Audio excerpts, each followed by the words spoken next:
up, guys? Welcome back to Smoking Meats. My name's Steve Petrato, and behind me is my brand new Primitive Pits 250-gallon offset smoker on a trailer. This is quite a huge smoker for me, definitely new and exciting for my channel and a lot of different ideas I have in my life. I'm really excited about this, and I'm going to walk you guys through it quick, and then we're going to do a quick biscuit test to give you guys an example of how nice this thing cooks. So I've got it fired up. We're sitting about 225, 250. As it warms up, we'll do a little walk around, and then we'll come back and throw the biscuits on. So this is going to be about my third time firing it up. I just recently picked this up. This is new to me. I picked it up from a gentleman down in Austin, Texas about a week ago. Drove all the way down there from Illinois, drove it all the way back just to have it back here.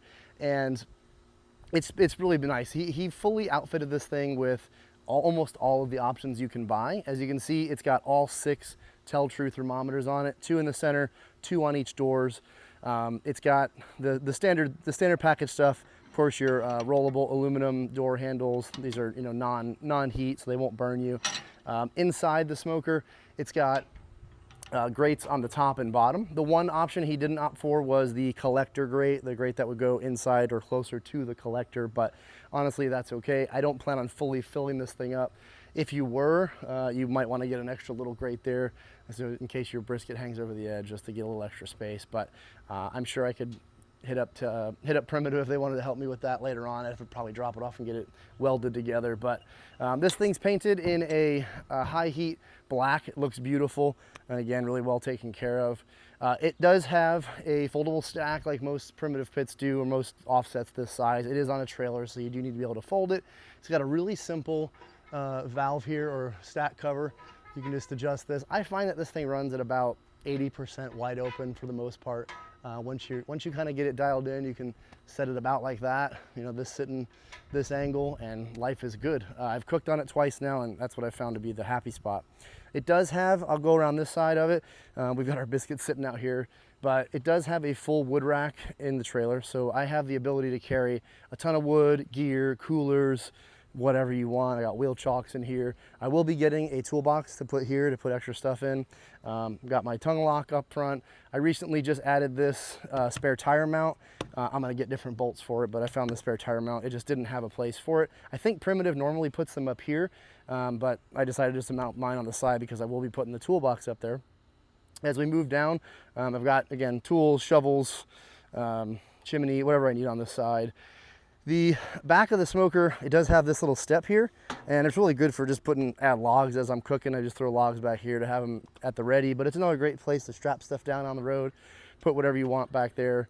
I think I can fit a Yeti 75 right there perfectly.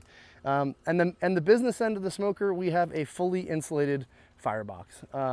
So this is something in the barbecue world of contention.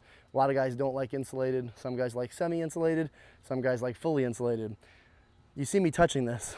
I'm gonna have this thing around a lot of people a lot of time, and I fully expect somebody to at some point do this. And if you didn't have an insulated firebox, that would be a problem. I couldn't sit here and talk to you. Now, this thing has been running for the better part of probably 45 minutes now, and while it's warm right here and warmer here, I can barely hold my hand there, but it's not gonna burn me.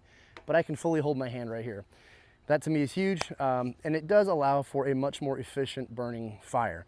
As I open this door up, you guys can see, I just threw this fire together. Yeah, it's pretty stacked, and I just threw some lump charcoal down. But this thing gets going instantaneously. It's super easy to use, and I find that it burns the absolutely cleanest fire. And so for me, I'm gonna keep running it. I like the insulated box. Obviously you can't change it, but it is a point of contention in the barbecue world. But you can see the smokestack. You probably won't even be able to see it on camera, but it is burning a nice, clean blue smoke, and that's exactly what you want. I also want this thing to be easy for people to use because I will be renting it out, and so I want the average newbie to be able to jump on it, throw some wood in it, and be successful. So that's it, guys. That is the brand new Primitive Pits 250, well, new to me. It only had about 10 cooks on it prior to me, so I'm really happy to have it in the fleet. This is what, smoker number 7 now? So it also does have the ball valve at the bottom there. That obviously is attracting the dogs, so I gotta worry about that. But guys, let's go ahead and stop here, and we'll throw the biscuits on the smoker and start to get an idea of how this thing cooks. All right, so my favorite thing is getting biscuits open when they've been sitting out probably too long, but that's okay. we'll get these going here. I've got 3 cans or so. I'm gonna go ahead and just start laying these up at the top racks just to give us an idea. These are jumbos. We'll do, well, we'll see how many we have. I didn't really count this out, guys, but that's okay. We'll start, we'll add as we go. But yeah, so the biscuit test, if you haven't seen this, I'm sure you have in many smoker videos, YouTube style videos. You're gonna see guys doing this on everything from a, you know, pellet smoker to an offset. And what it does is it really does give you an idea of just the hot sections of your smoker. And God, I don't know why that's so scary, but that's fun. It gives you the idea of the hot sections of your smoker. It really gives you the ability to then think later on in your cooks like, oh, I remember when my biscuit test was telling me that it was really hot in this back section. I probably don't want to put a brisket there the entire time. So we'll layer these out. I'm going to do more on the bottom since I'm going to be cooking probably down there a lot more. But I do want to give you guys a good sense for what this thing can do. Now, Primitive says that they really have spent a lot of time on the fluid dynamics of this smoker, and they are really proud of the fact that, you know, they don't have a lot of temperature variation between the front and the back, especially at the very front of the smoker. Now, it's better on obviously larger offsets, like a 500 gallon, but something like this is still, and I've found still does a really great job of giving you a very, very even cook. As offsets tend to kind of have hot spots and cool spots, but the idea is to have the air moving through the smoker the cleanest and the smoothest possible, so you don't have any super hot areas, that you can use most of the smoker for your cook. Okay, so that covers the bottom. We'll do a couple more up top. I got one more can that already cracked itself open, so not all of these may be perfect. Yeah, the first one's probably pretty wrecked, but we're not eating this stuff, so that one's probably not great. Got a little dry in the fridge. Actually, this whole box did. That's okay. All right. We'll throw one more here, and we'll throw another one here, and the rest of this is pretty trash. Yeah. All right, that one didn't work out. But guys, we got enough in there, so we're gonna close the doors. We're gonna rock this thing at 250-ish. We'll come back in about 20 minutes, and we'll see how our biscuits are doing. So we're about 10 to 12 minutes into the biscuit cook here. The smoker had some time to warm up a little bit. I just wanted to show you each of the thermometers. So far top left, 250. Left bottom, this is about 225-ish, call it 220. Middle bottom, right under 250. Top middle, 275. Top right, 280-ish. And then bottom right, closest to the firebox down here, that's at about 260. So really good smoking temperature.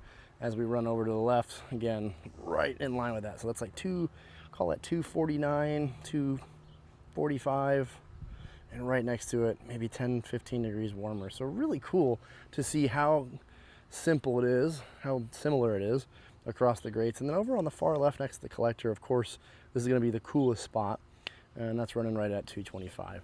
All right, so it did rain, but we threw some logs in, ran inside, and we're about full 20 minutes later after what you guys just saw. So we're gonna start again close to the firebox, so come on in here.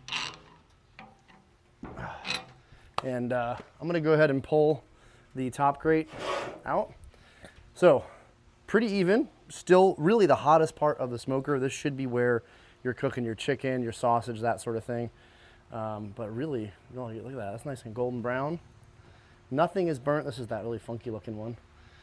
Golden brown, golden brown. Of course, the fronts are gonna be a little more than the back, so you do need to consider that as the air is traveling through the smoker. But even up front here, this one's really even. So a little hot as you kind of move towards the center of the smoker here. Push this back in. Now I can't pull my bottom grate out, but I'm gonna reach all the way back in. I'm gonna grab the back right one. Really, really good. This is the closest to the firebox. Well, technically this full row is, but look how even that is. Really good. Put that one back. Here's middle, closest to the firebox. That's front and back. So here's the front, And here's the back. So really good, really, I mean, that's a golden brown. That looks like it came out of an oven. Really nice. And here is the front right, close to the firebox. Here's where the firebox would be. And you can see as this air is moving through the side here, and in the front, close to the tank here is a little cooler, but overall, still really well cooked. Middle back of this grate, again, a little bit warmer here, but again, not burnt, not fried. All the way in the very back right, or back of the grate here. Again, really golden brown. This almost looks the same. Really smooth through here. Again, the backs of them are gonna be less cooked, but that's pretty standard with any offset. As we go to the front, now these ones were in the coolest part, and again, I did have to go inside for a bit, and so it did dip down, and this one still a little bit doughy, but we're still cooked in here. I would call that undercooked if I was gonna put that in some gravy, but not bad. Again, this is all really, really nice where I'm cooking my brisket, my ribs. You know, again, there's nothing crazy up here. As we look at the top grate, you can kind of get a close-up of that. Very similar story, top, middle, a little warmer. Here comes the rain again, and not bad. So really proud of the way this turned out. Looks really good. I'm gonna let these go a little longer, but ultimately, guys, I think this solves the story of course, gonna be a little hotter towards the firebox and a little hotter in the top. But on the bottom, if you wanna cook a brisket all the way to the back, I'd say to about 1/3, maybe 2 feet off the firebox, you can get food all the way back to here before you have to start worrying about rotating it in and out, which is the whole purpose. Primitive Pits does an amazing job of that fluid dynamics. Again, you saw the thermometers from left to right on the bottom grate, really even. And then the top is obviously going to be warmer. Again, you're gonna do your sausage, your chickens, that sort of thing up top. So guys, I hope you enjoyed this video.